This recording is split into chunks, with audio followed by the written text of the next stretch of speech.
last talk of the day, talk by David Favero. He's going to tell us about the resolution of toric varieties. David? Yeah, thank you to Ludmil and the other organizers for inviting me here. It's always a really good place and a really nice conference to be at. I have a lot of memories being here, so I'm happy to be back. And I'm happy to see Ludmil, who I haven't seen in some time, and Tony, and all.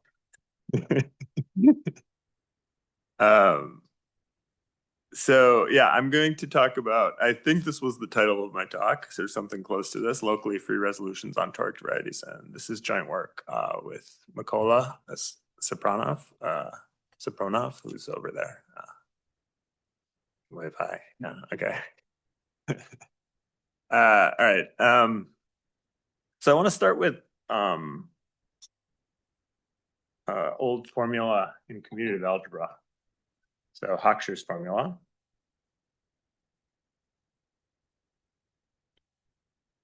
I apologize to those of you who know the ins and outs of this. I'm going to spend about 5-10 minutes on this. So I'm going to start with some simplicial complex in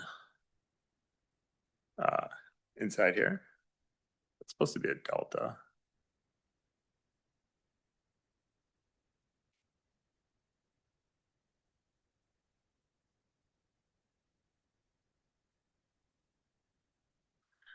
So for example, I'll have a running example here. I decided to randomly draw one that wasn't very complicated.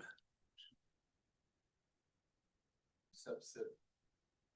Oh yeah, maybe. Yeah.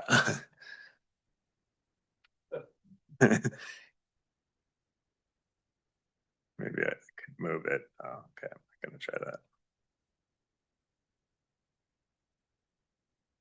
Okay, that's terrible. I'll do that. Yeah, you're absolutely right. So for example, I don't want to write all of them, but here delta is like, well, the important ones are maybe 1, 3, 4, and some other smaller ones. dot, dot, dot. Maybe I'll put one more. Let's put 2, 4. Okay, and so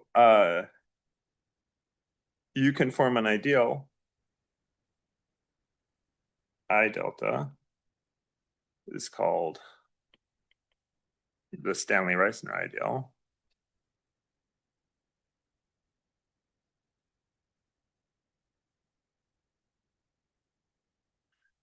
And in this case, I should maybe redraw this picture.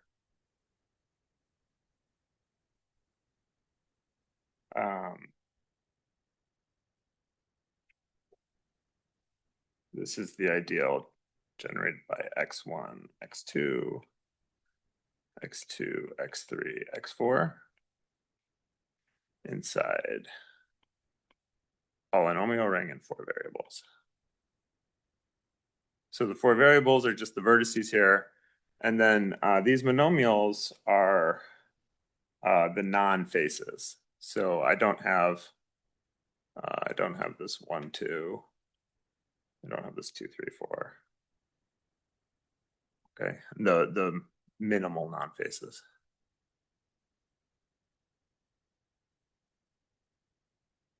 Okay.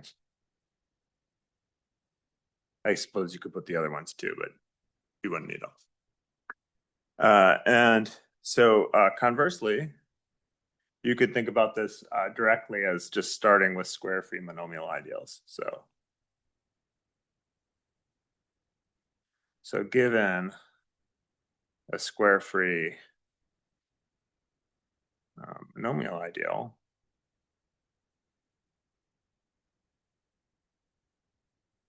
I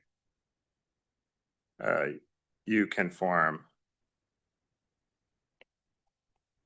the simplicial complex delta I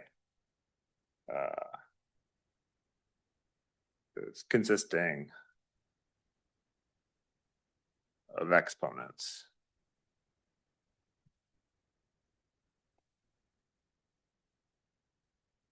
of square-free monomials not in the ideal.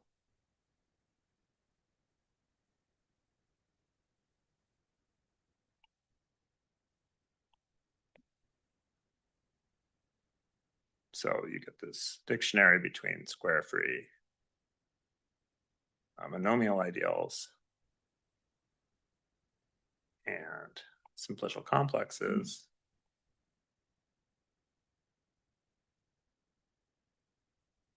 And you get I going to delta I and delta going to I delta.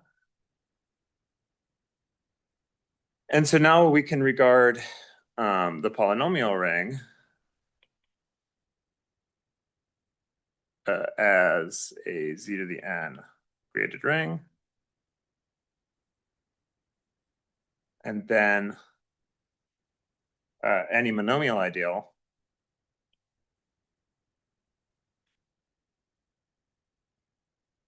naturally has this maximal grading and has therefore a Zn graded free resolution. And you can ask what does the minimal resolution look like? So in this example, R is k join x1, x2, x3, x4. And this monomial ideal I delta was x1, x2, x2, x3, x4. And you can write down the minimal resolution.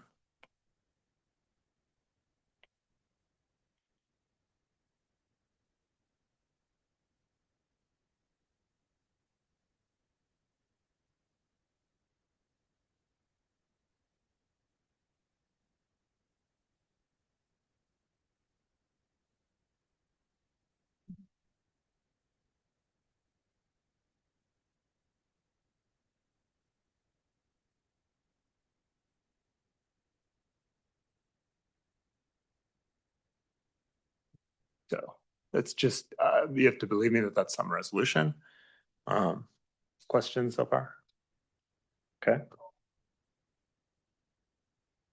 Oh, this is just the free module twisted by that degree in Z4. Yeah. Okay. So I'm interested in these graded Betti numbers. So these, there's some way to laser this. Yeah, okay. So these three free modules that appeared and exactly these numbers you're asking about. Okay. So Hochster's formula is going to tell me how to get these from topology.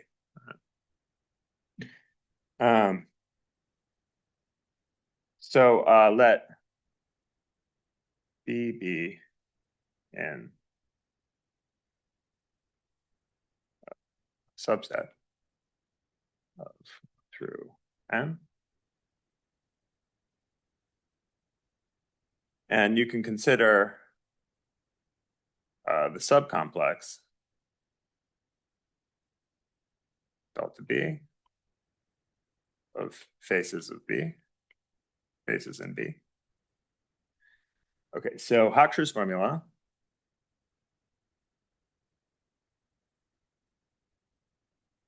tells you how to get these Betti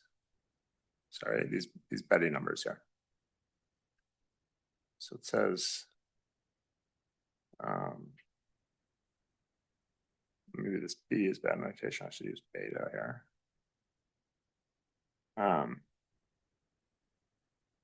If I want to get the Betti numbers of this resolution of I delta, I take the reduced cohomology. Some degree, this is the this is the cohomological degree, and this is the degree in Zn. And the cohomological degree depends on the cardinality of this B minus I minus 2. And it's of this simplicial complex delta B. Okay. So the terms of the minimal free resolution that I showed you just correspond to reduced homology groups of these different things. So if there's only so many that are not contractible in this example. So if I take the full set, this has H total 1 is K. Cardinality of B is 4. If I take this one, this is B is 2, 3, 4. And H total 1 is K. B is 3. And there's one more, which is this is disconnected, right? There's 2 points. So the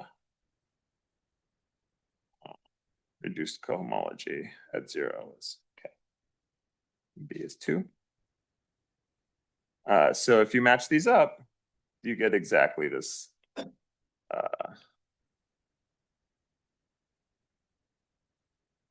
So for example, this corresponded to the 2 points.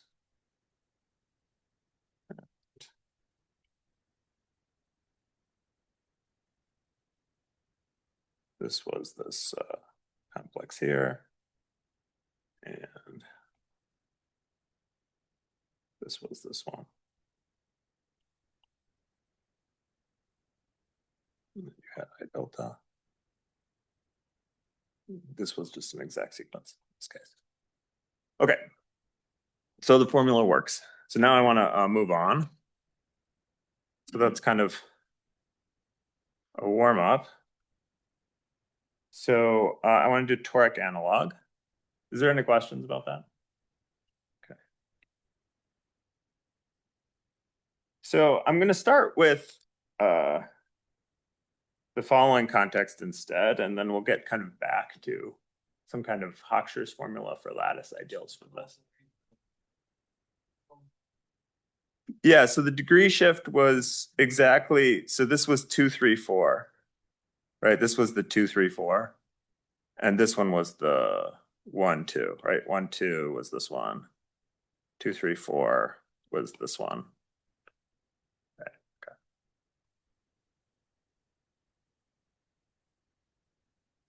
So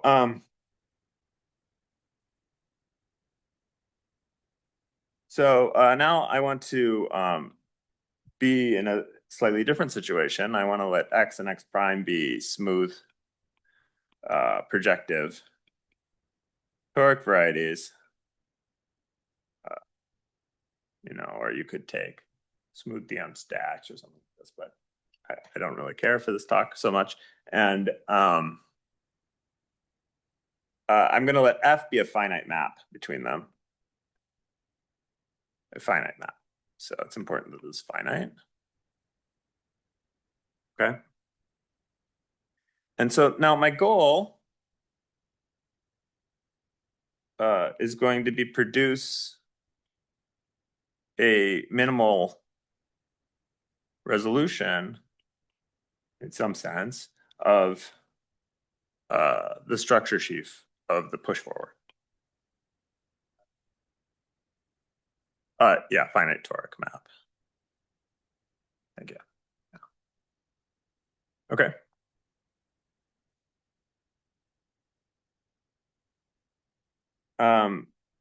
So the guy that was asking me that question is Andrew Hanlon. And so I will now write his name.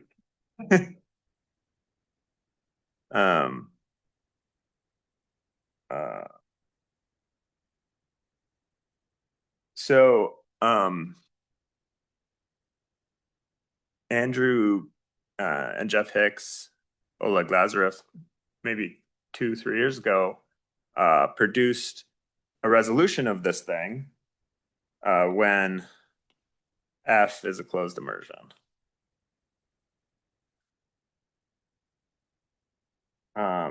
They produced a non-minimal, but nice with good structure, so called a cellular resolution of this thing. Okay, so their resolution is indexed by the cells of some simplicial complex. Okay.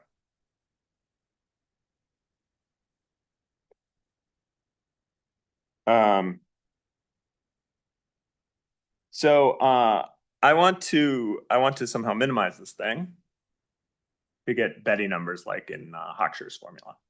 Okay. So if I have this f from x prime to x,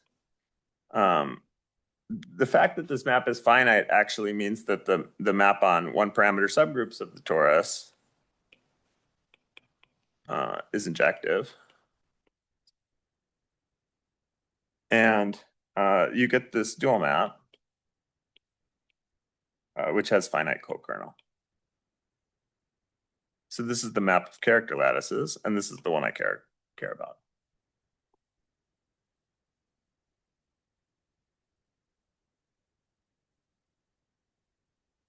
So I can look at the induced map or the continuous map coming from this thing on real tori. Right? And then this has some fiber over 0.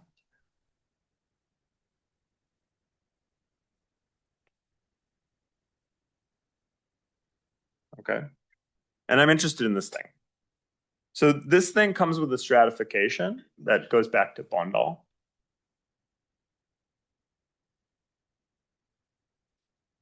So it's not difficult to describe. So this is inside MR by M. And in fact, this whole torus is stratified. So I'm just restricting the stratification to this subset. So this comes from the inclusion. This map is the pairing with the rays. And then after that, you restrict to the floor and quotient by L. Okay. So this you have to endow with, this is because I assumed I was projective, this is a poset. And this therefore has you can give it the Alexandrov topology to think of this as a continuous map. Okay, but this is not discrete. Right. And so this thing is called, this thing here is bundles stratification.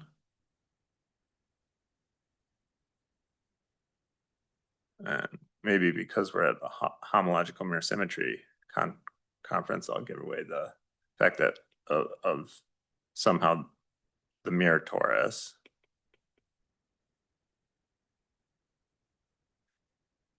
And whatever I mean by that, that will be more clear towards the end of the talk.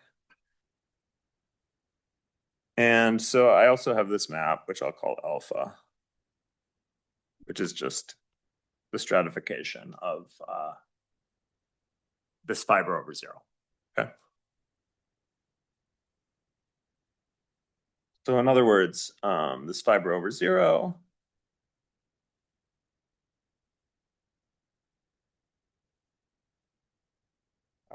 is, so I should have said maybe this guy here is just the class group. Oh, I'm still a laser. of my toric variety. Right.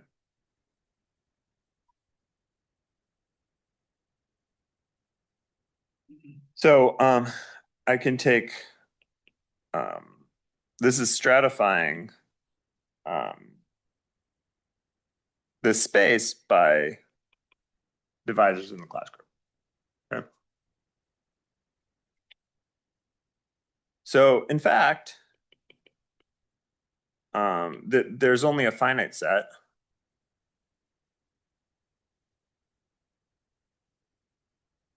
of non-zero fibers. And this is basically because you can take this fundamental domain for your torus. Well, you can actually, for this guy, let's call this map pi. If I take pi of this is inside this. This is continuous in some sense. Okay. And it's gonna give me some finite set in here. I want to cheat and write this a little differently. So I get some finite set. And let's say this is a finite set.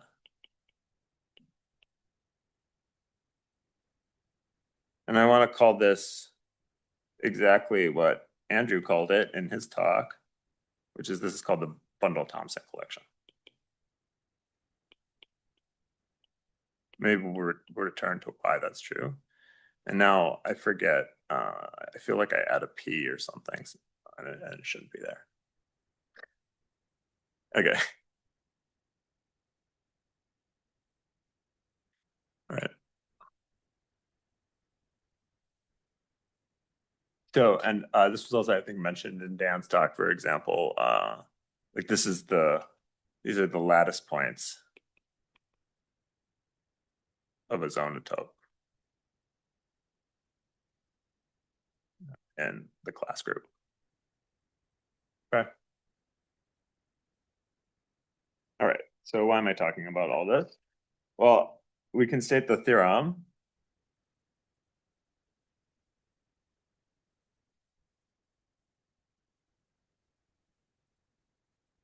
Which is that there exists a resolution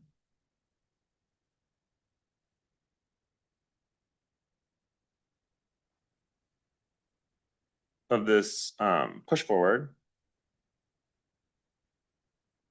This should have a prime, I think. With Betti numbers. So this D is in the class group now. Okay. Equal to the compactly supported homology of this fiber. So this, remember, was a subset of the fiber over 0. Okay. Sorry, this A is D. I tried to change it to D, but in my notes it's A. Here we go. Okay. So does this make sense? So okay. So I wanted to do an example.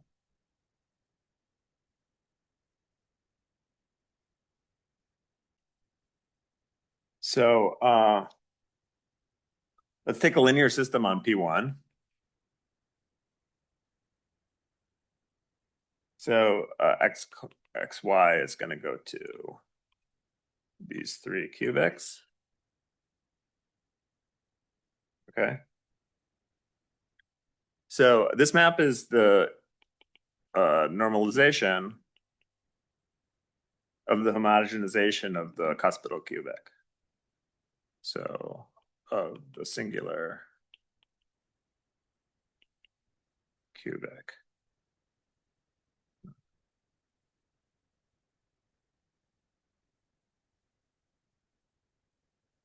Okay. So, it's this cubic, right? You've homogenized it, right? And so we can write this as a toric map. So if we write the the map of this map F hat of character lattices. So this guy is just Z2.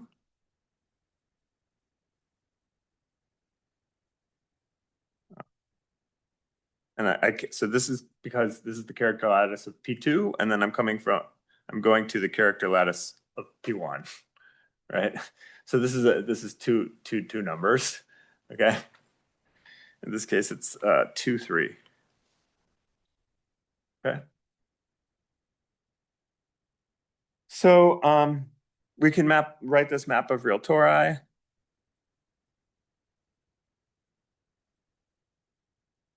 And it's still just 2, 3, but thought of on these tori. Okay. And the fiber is also a circle, right? And it's going by -3, 2. Okay. This is this F hat inverse of 0. Okay. Okay, so I get this circle inside this torus. So this is chosen intentionally, so you can draw it pretty easily. All right. So you take bundles stratification of P2. So that looks like this.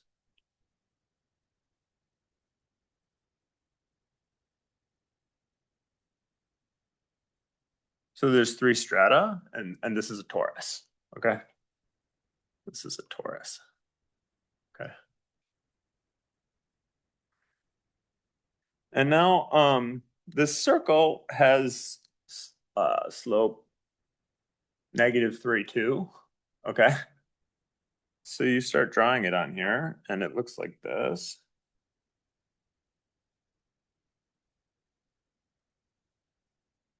Okay.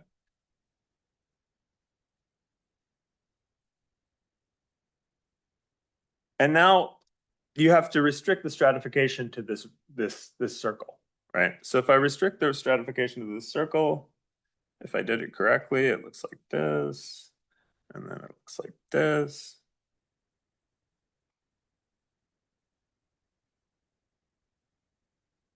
Okay. Okay, and now I want to compute the compactly supported homologies of these different strata.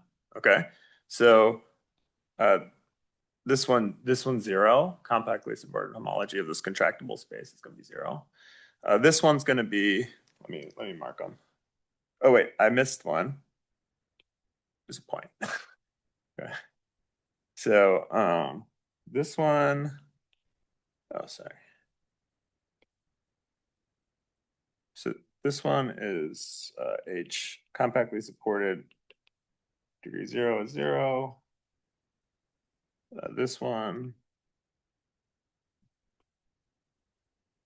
compactly supported, is always 0. This one here, oh, sorry, this is supposed to be, the point was supposed to be, I don't know what happened to it. Oh, it was written with the laser. That disappeared, sorry. I mean, the compactly supported, oh, wait. That should be 0 too.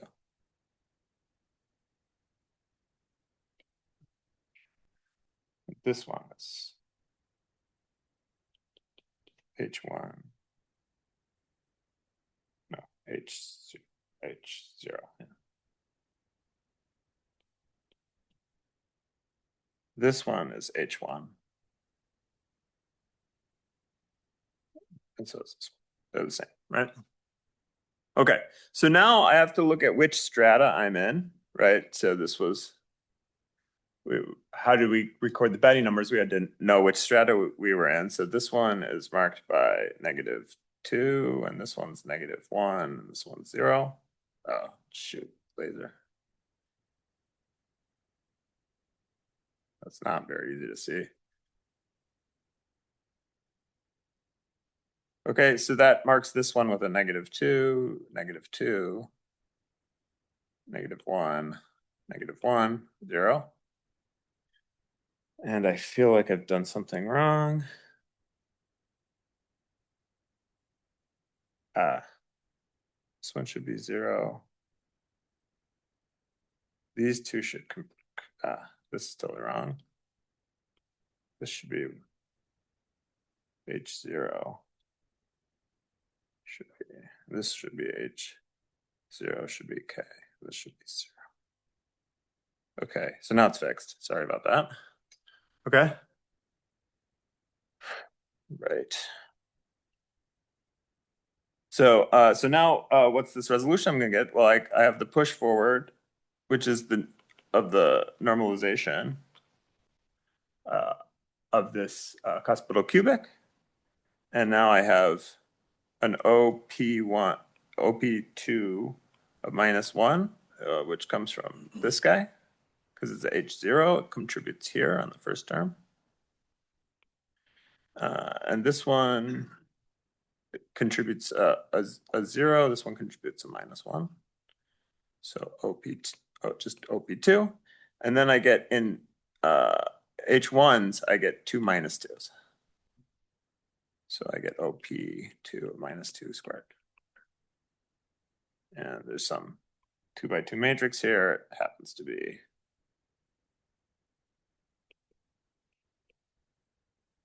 okay. Okay, so this is a short exact sequence again.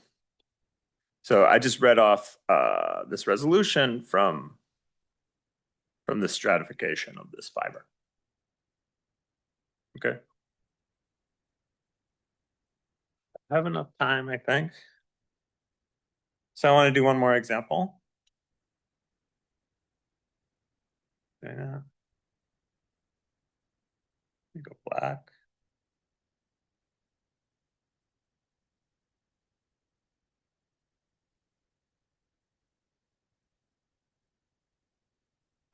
So I'm just going to let X be any smooth projective toric variety with Cox ring.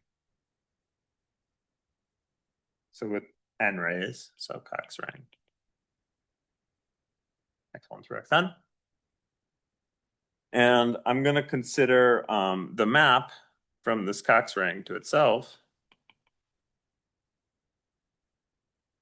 which takes xi to xy to the t. Okay. And I'm going to look at the induced map on toric varieties, ft, which just corresponds to the lattice map, n goes to n by n goes to tn. Okay. So this is the toric Frobenius, which was also mentioned previously by Maxime. And so now maybe why do we call it the Bondall-Thompson collection? Well, there's a theorem.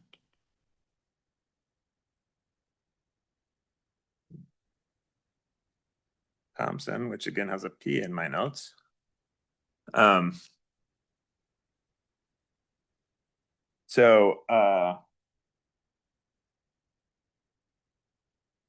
Is that if I take, so this is obviously a finite map, by the way, right?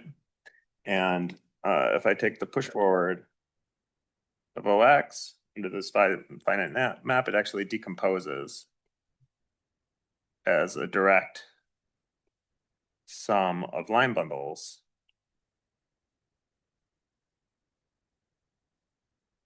which are from this finite set and that was named after this, right? Okay.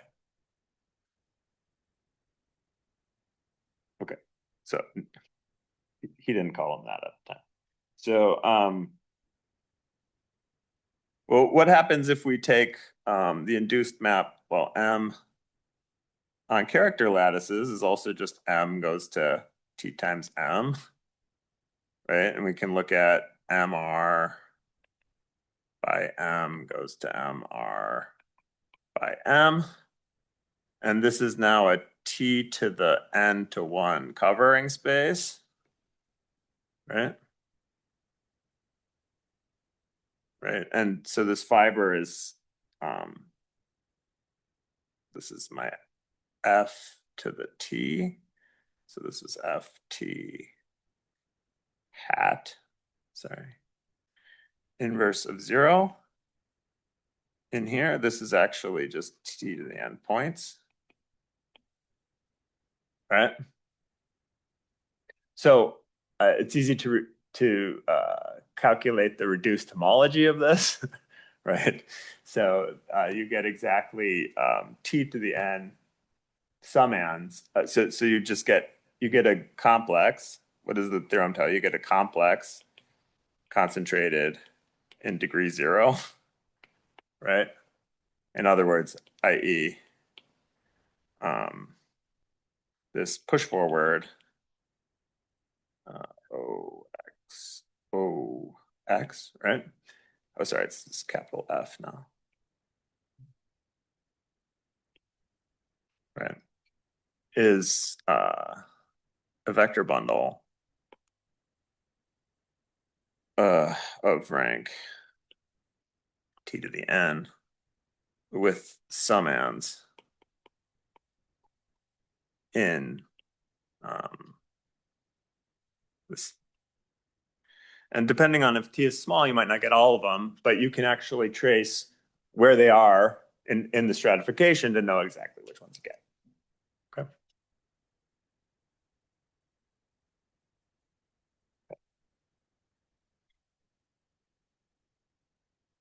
Okay. So I have like 20 minutes or 15. So I know everybody's tired. I'm tired too. Um,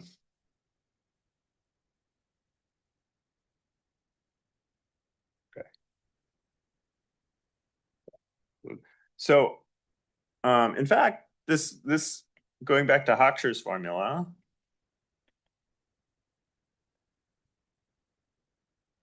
I can get Hochster's formula for some lattice ideals. So, what are these? So let L be a saturated sublattice. So it contains all the points in its rational span. Okay. And you can identify, oops.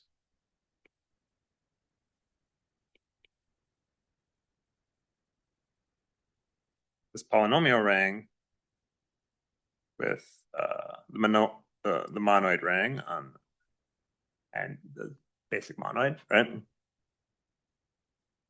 And you get this thing called a lattice ideal from L. So you get an ideal associated to this lattice L, which is the ideal generated by x to the u minus x to the v. So I'm thinking of these u and v as elements here. And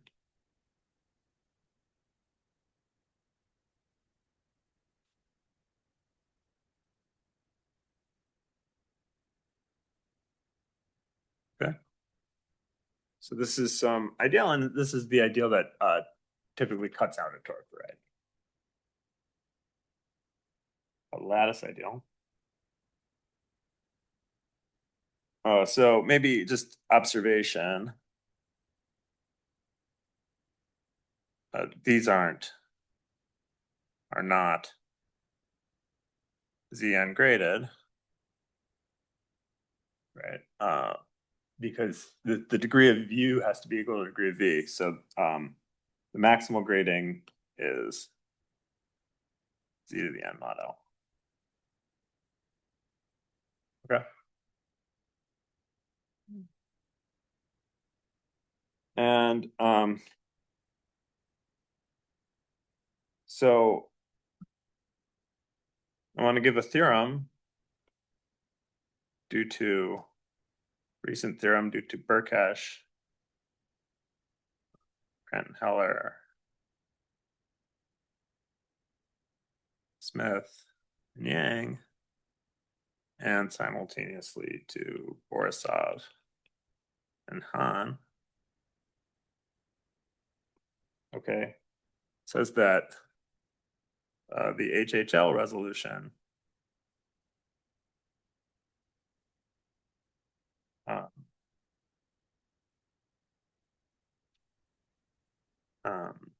the HHL resolution resolves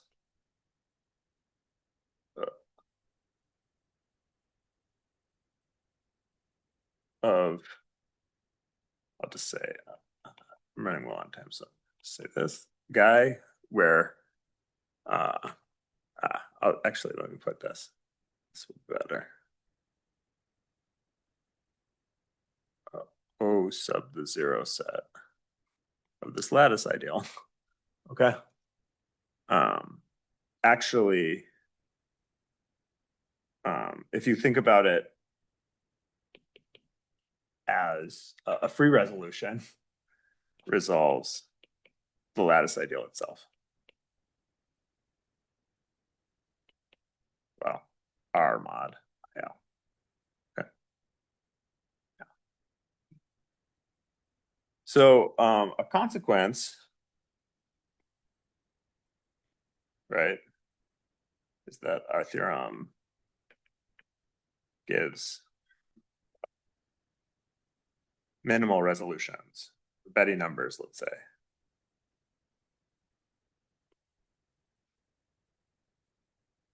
Of lattice ideals. Okay.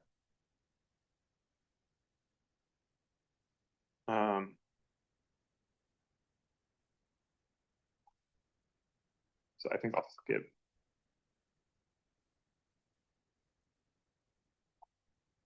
I think I'll skip the going back to the example for that. So I want to say the strategy of proof. Finally get to something about mirror symmetry. So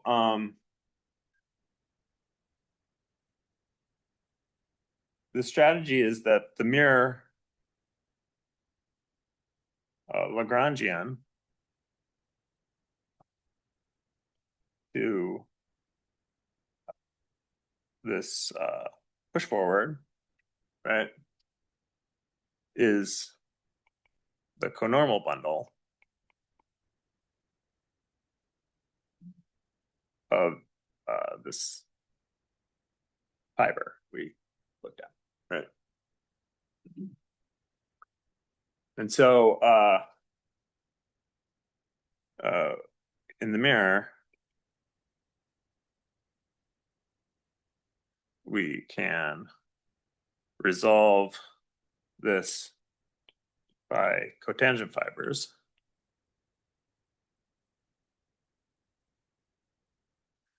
Either using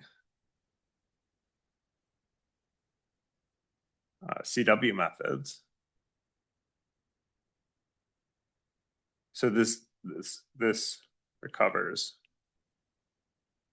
this Hanlon-Hicks-Lazarus resolution, okay? Or calculate Betti numbers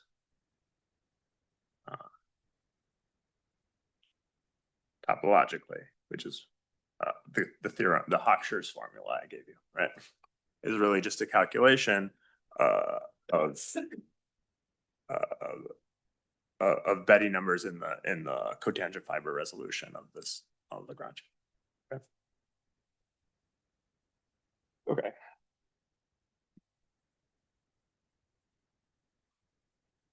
So I want to say what that looks like, right? Yes.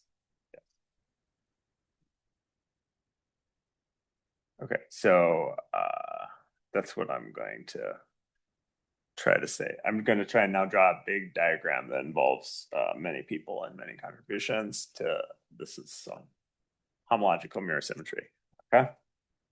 So we have the drive category of this X prime. Okay, let me try and do this well. And we have the push forward map, the drive category of X, right? And we have the coherent constructible correspondence, right? So that's due to Famu, Treiman, Zaslow, and most general, maybe ... and then the most general version is due to Kuwagaki.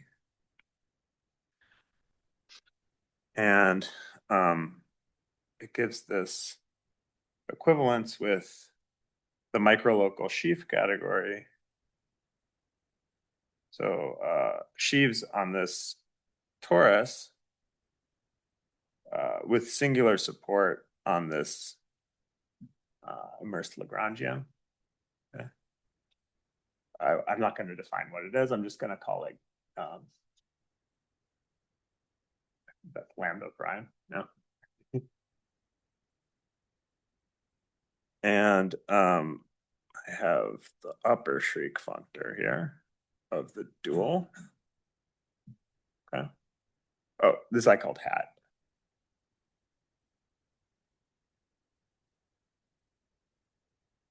Okay. And I have another equivalence here. And in fact, going back to FLTZ and in Kuwagaki, this is a commutative diagram.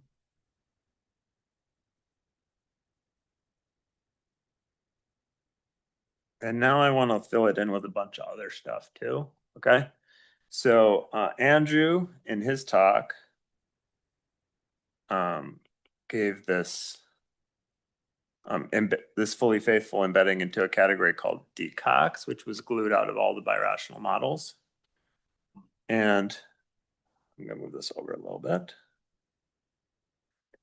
And there's also this sheaf category on the same torus, but with larger Lagrangian skeleton coming from the union over all chambers of the skeleta for all the chambers. Okay. So he mentioned this thing. And he mentioned that this actually gave a nice, this actually is exactly the skeleton which comes from bundle stratification. Okay. And that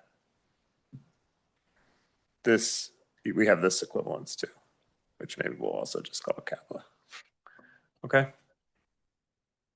And in fact, this commutes. Okay. And okay, if you like,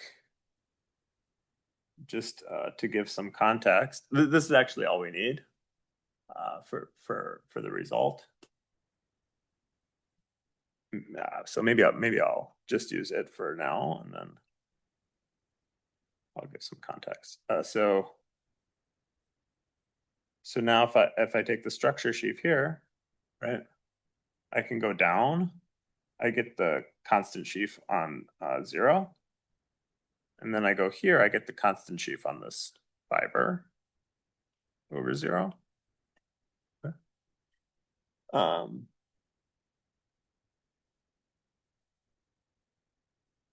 Maybe using that this is a finite map. And then here, I get the push forward. And so by commutativity, this is going to this. So, yeah, there's a mistake here, maybe. Or what? Right. So that's true. So so actually it goes here, right? Yeah.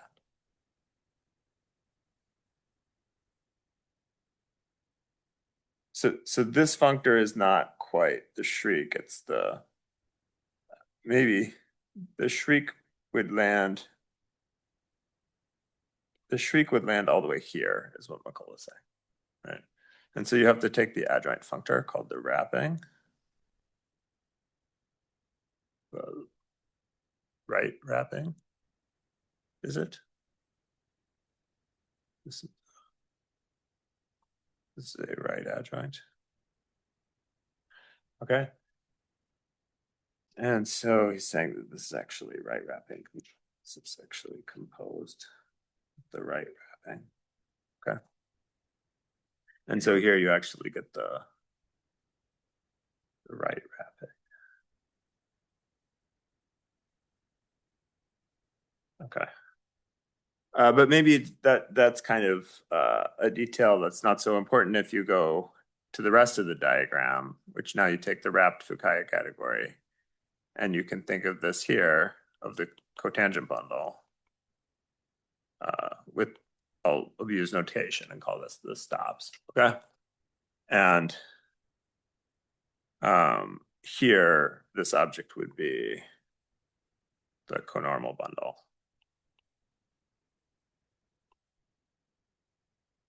Of this, which is what I tried to claim in the strategy, right? And why not go farther? So we'd have the same thing here.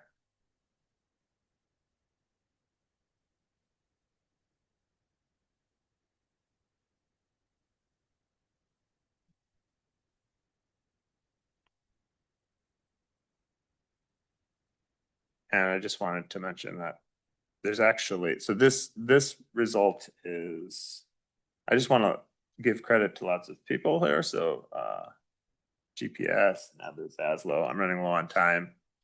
Then there's also another GPS statement that would relate this to the Fukaya-Saito category of the Horibafa mirror. Maybe Fano case here. Okay.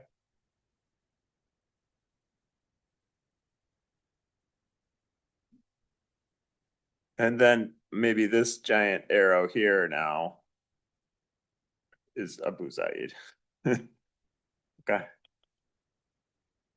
All right. So maybe that oh, I guess the other thing I wanted to say was that Andrew also told us you had a full strong exceptional collection here, right? So you can also take this sheaf, pull it back, right? And then put it in terms of the monad you get from the full strong exceptional collection. In this case, it will give you a resolution, which is exactly this resolution. You'd push it forward and get exactly this resolution. And it uses this fact that he also said, which is that the terms in that resolution don't have any higher vanishing derived push forward. They just push forward back to the bundles. Okay. I think that's all I want to say.